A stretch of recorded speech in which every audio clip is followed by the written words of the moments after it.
Hey, Hawkeye fans, welcome into the Hawk Central podcast, our usual Tuesday edition. Going a little early today so you guys can get on your way for Election Day coverage. Chad Leistikow of the Des Moines Register, Tyler Tachman of the Des Moines Register, who came on smiling. What are you smiling about today, Tyler? Is it just a good day to be Tyler Tachman?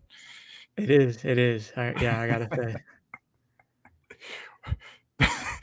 You want to talk men's hoops first? We want to talk a little men's hoops at some point. So should we do that first or at the end? Your call.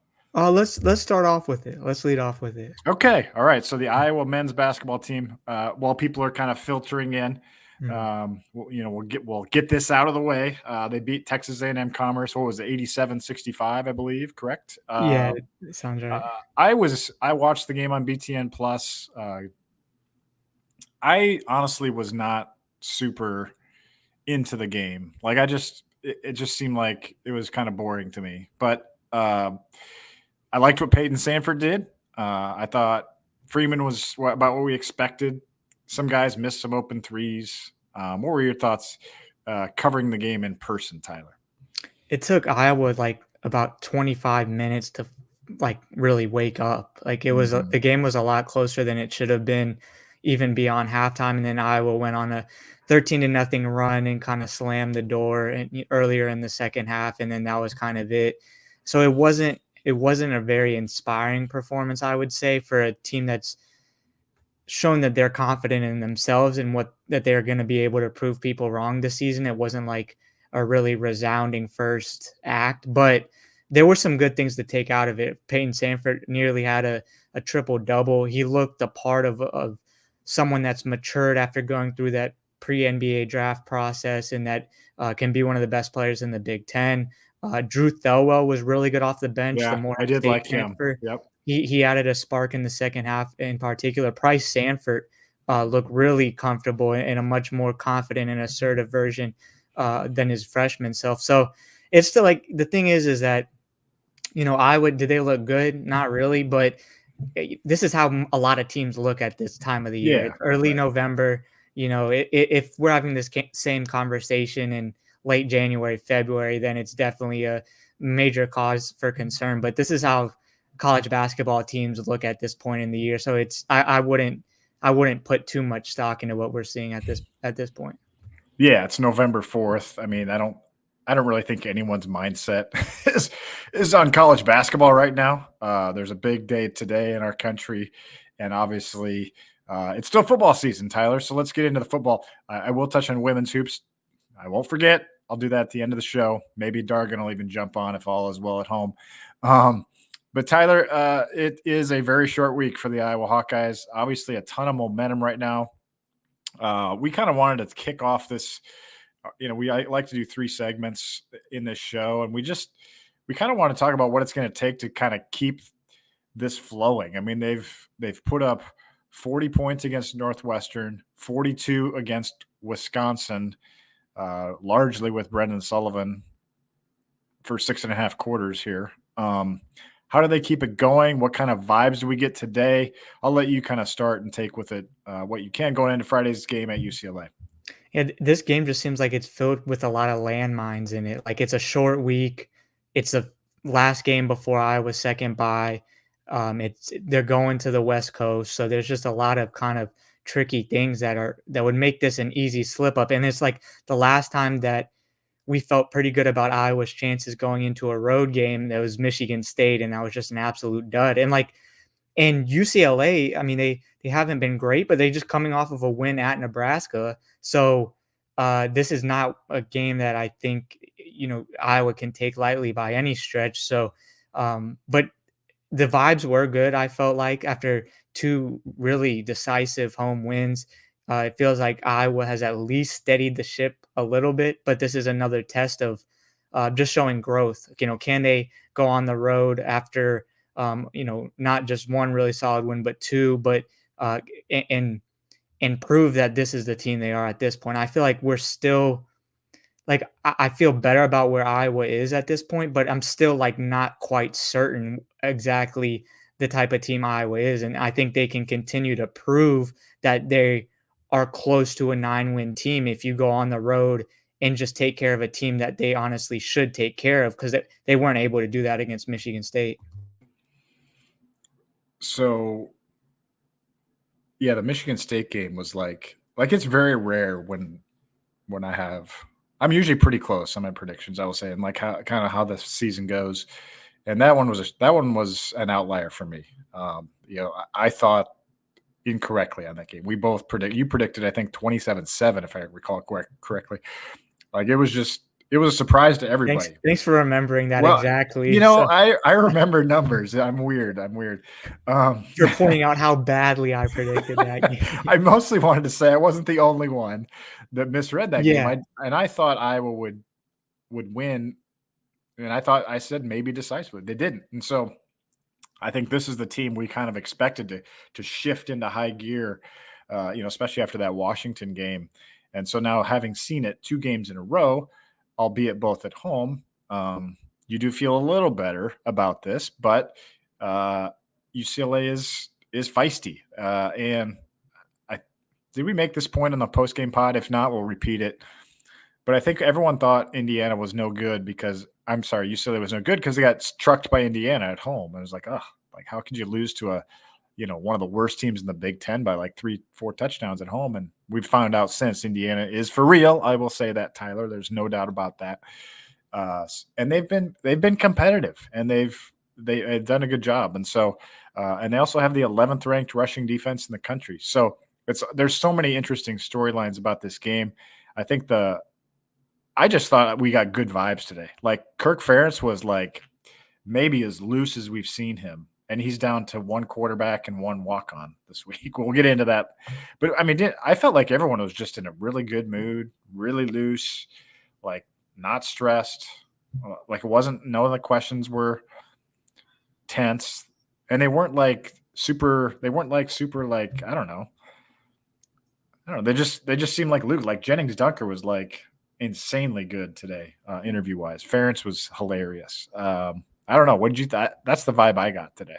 Yeah, I got the same. And I guess the reason that makes me kind of hesitant again is because the last time we felt like maybe they had turned the corner after that Washington game, then everything just came crashing down. So it's still like, is this team just going to be wildly inconsistent where they maybe now the good stretches are a little bit longer, but then you go and, drop a dud against UCLA and you're still, I mean, I think you feel like a 9-win season, it's reasonable, but I feel like with the Big Ten championship off the table, college football playoff, like it's important for Iowa to get to 9 wins in the regular season to feel like this season amounted to something, kind of at least building some momentum to take all the guys that Iowa all the veterans Iowa has, to squeeze something meaningful out of this season. I feel like it's important to get to that 9-win regular season, because there could be a team that wins 10 games if they win a bowl, and then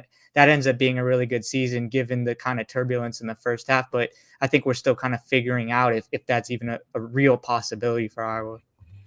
So we have a few data points to compare this to.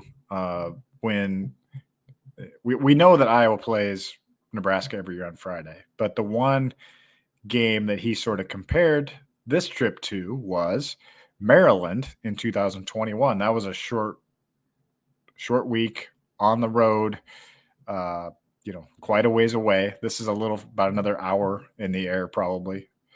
And Iowa won that game 51-14. Like they were locked in, dominated, played well. Iowa has really played well for the most part on Fridays under Kirk Ferentz. And he has credited that to switching to the morning practices after the 14 season. Their off day is Thursday every week. So this is not really any different. They're going to, practice Monday, practice Tuesday, practice Wednesday, and then they'll travel Thursday on their off day, probably have a little walkthrough before they leave.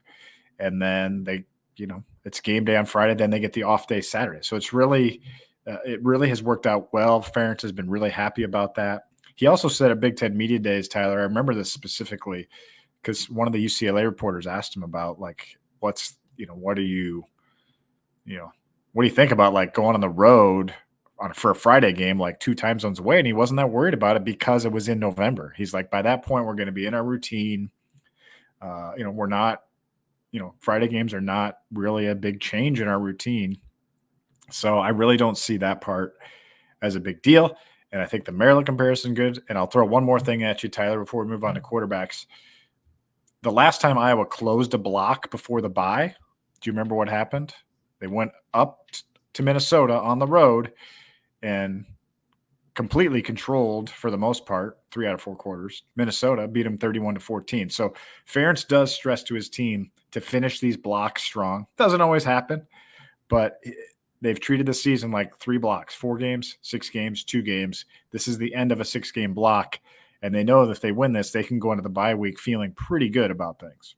Yeah, I think the one kind of hesitation I have is that as much as you're just like the time zone isn't going to affect us, all this and be determined, like that's just kind of it's human nature for it to affect you. Like we saw Washington come into Kinnick at a 11 a.m. Central kick, which was 9 a.m. Pacific, and they looked like they were sleepwalking. I don't know if that had how much that had to do with the way they played, but like that's just, I mean, that's just part of travel and stuff. Like some of that's just unavoidable, And also, I was also just getting the full modern Big Ten experience now because they go to UCLA this week. Now there is a bye in between, but then they go to the East Coast against Maryland after. So this is a pretty clear test of just the way that the Big Ten is set up now with going coast to coast. And it is good. I think it's really good that Iowa has a break in between. Otherwise, that would be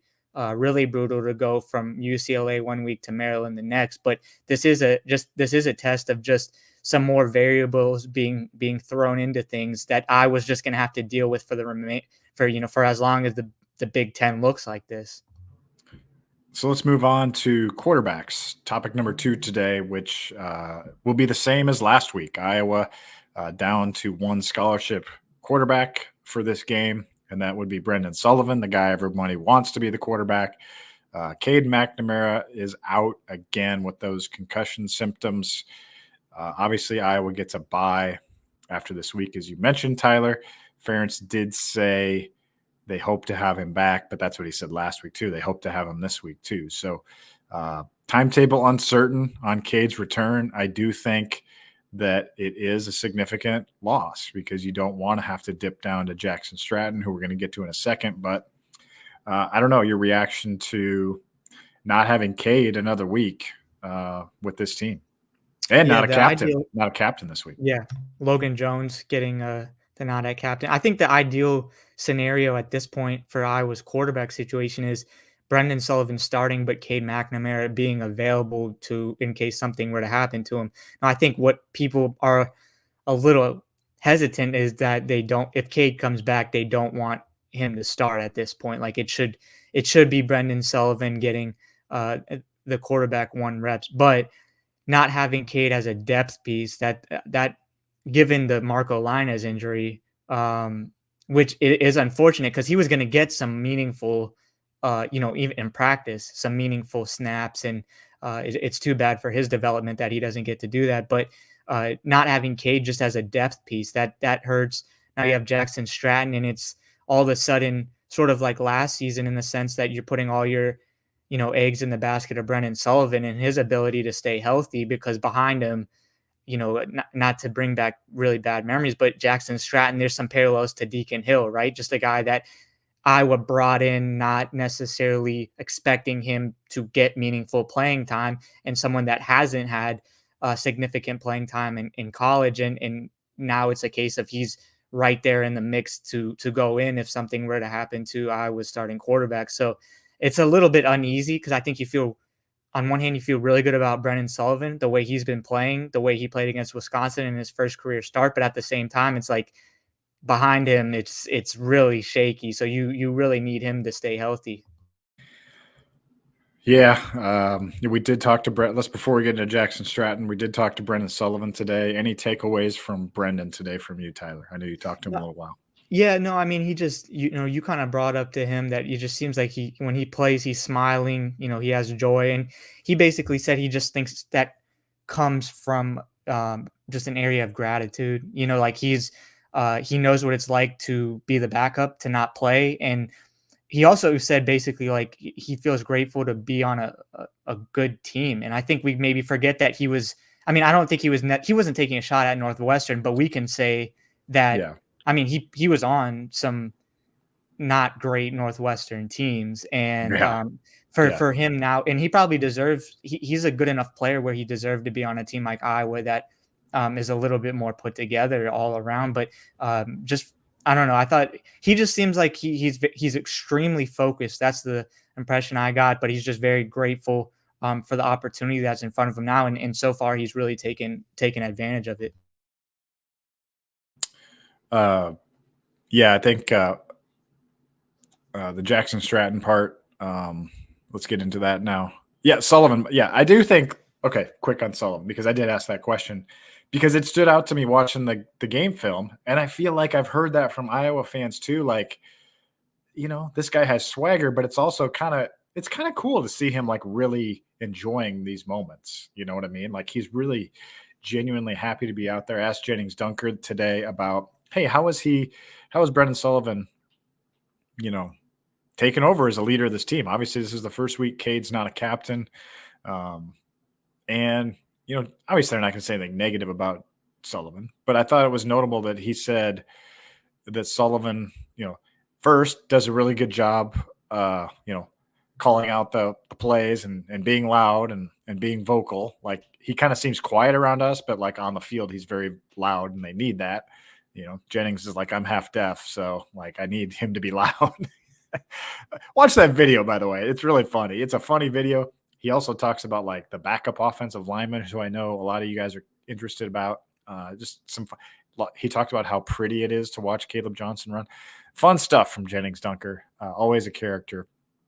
Where was I going with this? Oh, well, and just he said he's really reading the defenses like we need him to read the defenses. And I think I'm guessing that was an area where Cade McNamara probably had an edge on Brendan Sullivan, especially as a, longtime starting quarterback, someone who's been at Iowa a couple of years, been in the Tim Lester offense a few months longer. So it just feels like, doesn't it, Tyler, that, with the Cade McNamara injury lingering here, it does feel like there's more and more of a chance that he just stays the starter the rest of the way here.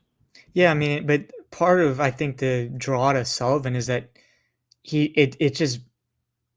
it's more fun to watch, right? And it's easy, well, because of his running ability, one, but just the way that he handles himself, like the block he threw against Northwestern. And like Logan Jones said after that game, how like that's the type of guy they want to block for. And I think as a fan, that's the type of quarterback you want to watch. That's going to be hard nosed. That's going to just, wear his heart on his sleeve and go all out and be physical and have that ability to run. So I think Brendan Sullivan is just really, he's early on, he's capturing the hearts of Iowa fans. And I think there's still a lot of work for him to do, but he's really endearing himself to the fan base. One, because Iowa just has had such a difficulty getting competent quarterback play, but also just with the way that he handles himself and the way he carries himself and his expressions and the way he plays on the field. He's just, there's a lot of reasons I think that fans have kind of latched on to him and really, embraced him, even though he's early in his Iowa career. So let's talk about Shaggy. Shaggy. He does look like Shaggy. I know you guys haven't seen him up close, but he does look like him. He's like slender. He's kind of got that orangish face and hair and longer hair. For those of you have you watched Scooby-Doo before, Tyler? Do you know? Are you familiar? Of course I have. Of course. Okay. Okay. Good. So yeah, Shaggy. I put in my story an amateur animated sleuth. And Kirk Ferentz offered that to us today. He did. He was just like, "Do you guys know his nickname?" He wasn't going to do it, but he did it. I said, "You could tell us. You could tell us." Now, what a story though! Like he's basically the fifth string quarterback, walk on, behind Cade, Brendan, Marco, and James Rezar. And all of a sudden now, because of a Tim Lester find in San Diego when he was snooping around for quarterbacks, see that? Sleuthing. He was sleuthing for quarterbacks. Tim Lester liked him in San Diego and his stop, liked his arm. He was looking for a new home, decided to walk on at Iowa from Colorado State, where he was 4 for 17 as a passer. And here he is, Tyler, a San Diego area native, now going back to Southern California as one play away from getting in the game in the Rose Bowl. Mm-hmm. Like, it's a crazy story. What did you take from Kirk Ferentz's answer? Because we know very little about Jackson other than your brilliant June story. Right. About the very memorable story that you completely forgot about until I read it on the air a couple Well, weeks ago. no, I remember doing it. Okay, I don't really remember what he said that well. But no, so I think what we can offer to you is that Kirk Ferentz seems encouraged by what he's done in practice. And I know you probably don't really want to hear about practice, but the fact of the matter is, we don't know what he will be like if he gets in the game, and neither does Kirk Ferentz. It's just a grand mystery right now. And again, the unfortunate thing is this sounds very familiar to the Deacon Hill situation last year, which was just not good results all around. But that's just how it is right now. He's played very little college football.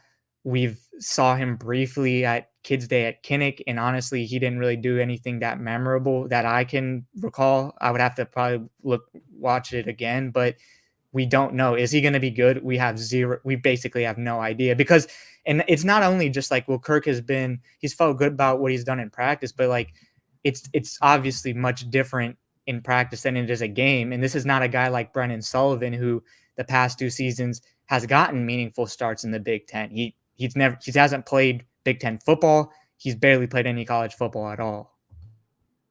His strength is his arm, apparently. Apparently, because we really don't know. Yeah. But obviously, I think it's at least a little bit. I mean, obviously he was a walk-on and they weren't looking to add a scholarship guy, but it does pique my interest a little bit that Tim Lester found him interesting enough to bring aboard. And what I had heard, because I had texted somebody who would know about about the Northwestern game, because Cade didn't have his helmet. I was like, and he's like, yeah, Cade couldn't have played in the second half. And if Sullivan had got hurt, he told me it would have been either Linez or Stratton. So I don't think Stratton was way behind him, and he may have even been secretly ahead of him potentially. So, who knows? Who knows? But it would have been really bad last week, I think, because Linez got hurt in practice Monday. Jackson Stratton didn't come into last week thinking I'm going to be the backup, but at least this week he knows that he's going to be the backup. He's getting all the 2 reps to start the week. Sounds like he's a little more comfortable. And then, Kirk Ferentz is basically we're all trying not to think about that, to have him in the game, because they really need Brendan Sullivan to stay healthy. And, I think the good news is you get a bye week after this week. So unless Sullivan gets really badly hurt, concussion, maybe a shoulder injury, something like that, unless I think he would stay in the game even if he's less than 100%, I'm guessing. And you get a bye after this, so yeah, I doubt we'll see him, but you don't want to see him if you're a Hawk fan, but we at least trying to find out for you what to expect, because he may never be this close to playing ever again. Yeah, well, and here's the other good news is that Iowa has one of the best, if not the best, running back in the nation, and it has an offensive line that's become one of the best units in the nation. If there's a world in which Jackson Stratton is in there, you hand the ball off and you hand the ball off and you hand the ball off. And Iowa has had success doing that this season, just handing the ball off. That's how good Caleb Johnson, the running game, the offensive line has been. So compared to last season, right, with Deacon, it was Iowa's running game, it couldn't just carry the offense on its own, right? It needed if it there wasn't a good enough passing game, it wasn't getting off the ground at all, really. This season, though, I think you feel good enough about how good the run game has been that if even if there's zero passing game, and really the passing game that has been there this season has been very limited, I was still can run the ball. So if it gets to the scenario in which Jackson Stratton's in the game, is it ideal? Of course it isn't, but I think you feel much more confident with the ability to at least survive on the running game and maybe still make some progress because of how good Caleb Johnson, the O-line, has been. Yeah, it's funny. So it's weird. It's weird how the world works. Like I've got uh, a former coworker at USA Today is eh, is connected to Jackson Stratton somehow. It's hilarious because he texted me like before the season. He's like, "Hey, what do you think? Like, have they ever said anything about Jackson Stratton?" I was like, "No, like he's got no chance to ever play here. Like, I'm sorry, but he was like, okay, like that's cool." And then I sent him the video today of Kirk Ferentz. We're asking about Jackson Stratton in press conferences. That's how far this has evolved. And then someone else in my text group has given me lots of updates on Stratton and he was a Washington commit, so it's not like he's some worthless guy off the trash heap. Like he was sought after, and then they made a coaching change. So anyway, a lot of Jackson Stratton talk, but let's hope we're not talking about him at all Friday. I'm sure you guys hope that's not the case. A couple other little injury bits. We'll make this the third topic, kind of a potpourri here, Tyler. Luke Lachey, I was told last week there was a really good chance he could play this Friday. Kirk Ferentz says he has a chance. That was my prediction. That's exactly what he said today. I just got a little bit of a bad feeling, though, that he wasn't going to play based on how Kirk was talking. Yeah, and I mean, well, first off, just the tight end room has just been decimated the last 2 seasons with Lachey and Eric all getting hurt last season, and then now Addison Estrenga and Lachey both out. I mean, the thing that Iowa has to fall back on is that tight end room just seems so deep with Zach Ortworth, who is still young, but he had that long catch against Wisconsin, and he has tremendous potential, and Johnny Pascuzzi as well. So those guys are steps down from Luke Lachey, but I think you still have enough confidence that they can produce, even if Luke Lachey isn't available or even if he's playing limited snaps. Yeah, and Kirk Ferentz said today, I thought it was a notable comment. Like he's like, you guys aren't really talking about this much. That we're down Luke Lachey and Addison Estrenga. We haven't complained about it. But I think you got to give credit to Johnny Pascuzzi and Zach Ortworth. And I know you're doing a story on Ortworth this week. You're doing a story on the O-line this week. So how about we talk about the O-line on Hawk Central tomorrow? Does that sound good? Because it's really interesting, like how they've incrementally progressed here to leading the Big Ten in rushing, even ahead of Indiana. Yeah. Which is saying something. Yeah. Final thought. Anything else on football before we do like 2 minutes of women's basketball? Go ahead. Yeah, I'll just jump. One more thing about the quarterback situation is that, so I know there was when it came out that James Rezard moved to wide receiver, and he is hurt now, but that I think there was some just frustration with, oh, this is another quarterback mishap or what, it's another guy that Iowa recruited as a quarterback, and now he's not there, and I think it's just an illustration of the fact that it's going to take Tim Lester some time to get the quarterback room where he wants, because he came into a room that was depleted, in terms of just the class by class kind of depth. And so it's going to take time, just like I think we thought it was going to take time for Iowa's offense to really get its footing under Tim Lester. I think that's been expedited, but for the quarterback room, because Tim Lester is a quarterback guy, that was one of the benefits that Iowa had in bringing him in. But I think it's just going to take time, because these are a lot of guys.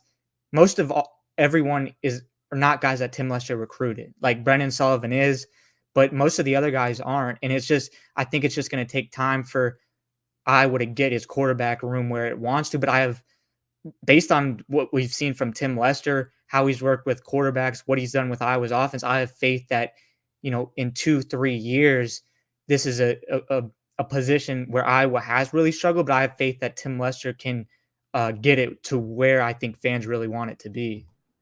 Yeah. I mean, who knows? Maybe Reeser, one of the factors, maybe they liked Stratton more than Reeser as a Yeah, quarterback. I and mean, I'm serious. imagine if Stratton comes in and he is just a I flamethrower. don't think that's Like going to happen. what a story that would be, like Yeah. Tim Lester just like pulling this gem out of nowhere. Like that would be Yeah. incredible. Hey, Jeff Brom did it with Aiden O'Connell. Aiden O'Connell at Purdue was like 8th or 9th string walk on. That was Charlie Jones's old buddy from Chicago, and he's an NFL quarterback now. So anyway, real quick, Hawk Central will air tomorrow night 6 to 7 on KXNO during the Iowa women's basketball game, which starts at 6:30 against Northern Illinois. So we'll try to get you that podcast actually earlier than we air. So look for that on our feeds. But just a quick preview, it's a BTN Plus game. Dargan Southern will be there for us. I have a super early flight to California on Thursday, so I won't be at the game. But the big news is that Sydney Affolter could be playing. Jan Jensen's saying it would be nice, quote unquote, would be nice if she gets some minutes Wednesday.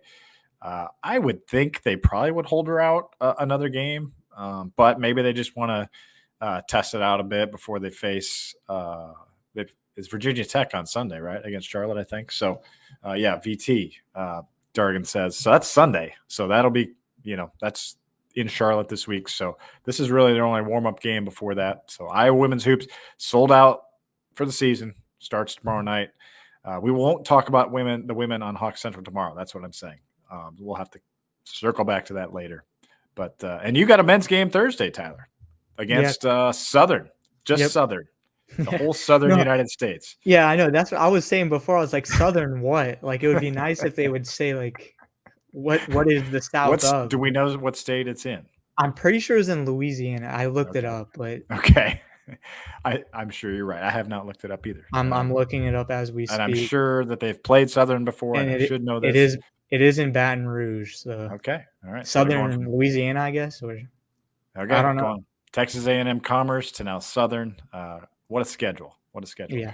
All right. Thanks for tuning in. Chad Leistikow, Tyler Tachman, Hawk Central. We'll talk to you tomorrow.